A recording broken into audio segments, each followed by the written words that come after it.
ہماری یاد فرمائیں گے اور اس وقت تک قرار نہ لیں گے جب تک امت جنت میں داخل نہ ہو جائے۔ سبحان اللہ۔ اسی لیے تو سرکار اعلیٰ حضرت عاشق رسول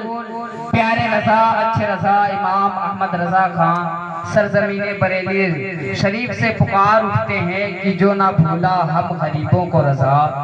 جو نہ بھولا ہم غریبوں کو رضا، یاد اس کی اپنی عادت کیجئے اور بیٹھتے اٹھتے مدد کے واسطے یا رسول اللہ کی کثرت کیجئے۔ بیٹھتے اٹھتے مدد کے واسطے یا رسول اللہ کی کثرت کیجئے۔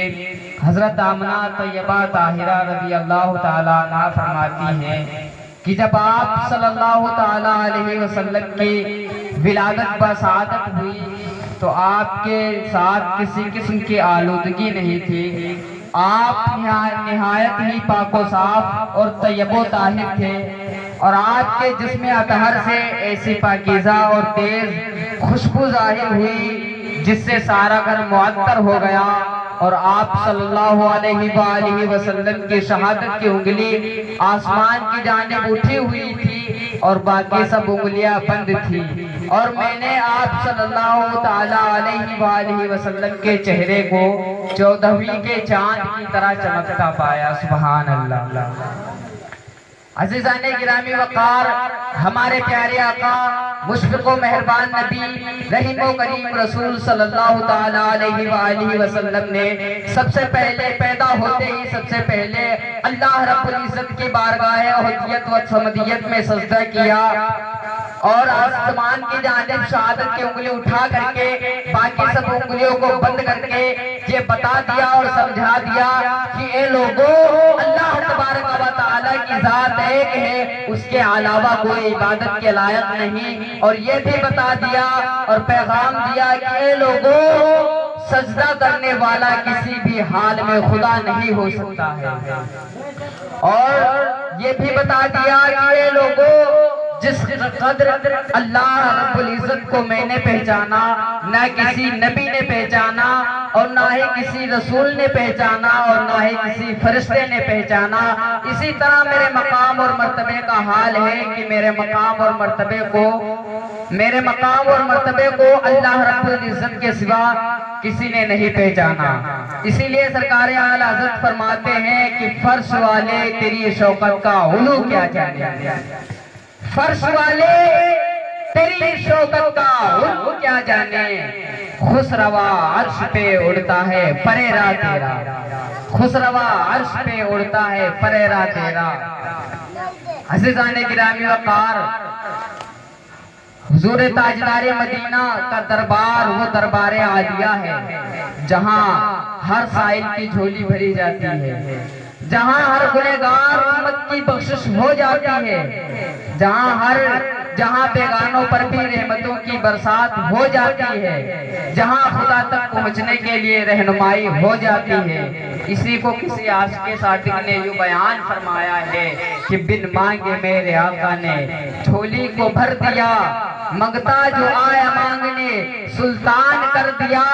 اور خالی درے رسول سے لوٹا کوئی نہیں، جانی رسول پاک کے جیسا کوئی نہیں، یعنی رسول پاک کے جیسا کوئی نہیں۔ ہاں، میرے سرکار کا دربار عالیہ وہ عالیہ ہے جہاں ناپاک آیا تو پاک بن گیا، جہاں بدکار آیا تو نیکوکار بن گیا، جہاں بدبخت آیا تو نیک بخت بن گیا، جہاں ادنا آیا تو اعلیٰ بن گیا، عربی آیا تو صحابی بن گیا، جہنمی آیا تو جنتی بن گیا۔ اسی اور مجھے کہہ لینے دیا جائے کہ ابو بکر آئے تو صدیق اکبر بن گئے، عمر آئے تو فاروق بن گئے، عثمان آئے تو داماد پیغمبر بن گئے، علی آئے تو شیر خدا اور حیدر کرار بن گئے۔ ارے ہاں، یہی وہ دربار عالیہ ہے جہاں ابو بکر آئے تو صداقت کے تاجدار بن گئے، عمر آئے تو عدالت کے تاجدار بن گئے، عثمان آئے تو سخاوت کے تاجدار بن گئے، علی آئے تو شجاعت کے تاجدار بن گئے۔ اسی لیے سرکار اعلیٰ حضرت سرزمین بریلی شریف سے پکار اٹھتے ہیں کہ میرے قریب سے گر قطرہ کسی نے مانگا، میرے قریب سے گر قطرہ کسی نے مانگا، دریا بہا دیے ہیں دربے بہا دیے ہیں، دریا بہا دیے ہیں دربے بہا دیے ہیں۔ عزیزان گرامی وقار، ایسی نماز جو ادائے مصطفیٰ سے خالی ہو، ادائے مصطفیٰ کی محبت سے خالی ہو، غلیظ کپڑے میں لپیٹ کر اس نمازی کے منہ پر مار دی جائے گی، اس لیے کہ نماز تو وہ ہے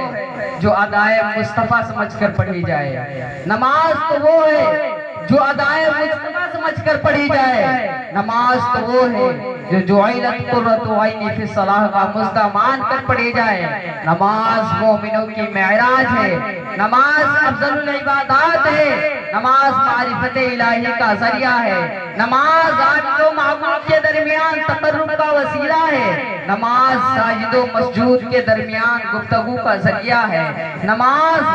عابد و معبود کے درمیان تقرب کا وسیلہ ہے۔ مگر قربان جاؤ نماز کا تحفہ لانے والے اس محبوب کی شان و عظمت پر کہ جن کی نیند پر ترک نماز تقاضا ایمان ہے۔ ارے ہاں، یہ عقل و نص سے ثابت ہے کہ اگر آئین حالت نماز میں مدنی سرکار کا بلاوا آ جائے تو فوراً نماز کو توڑ دو اور بارگاہ رسالت مآب میں حاضر ہو جاؤ۔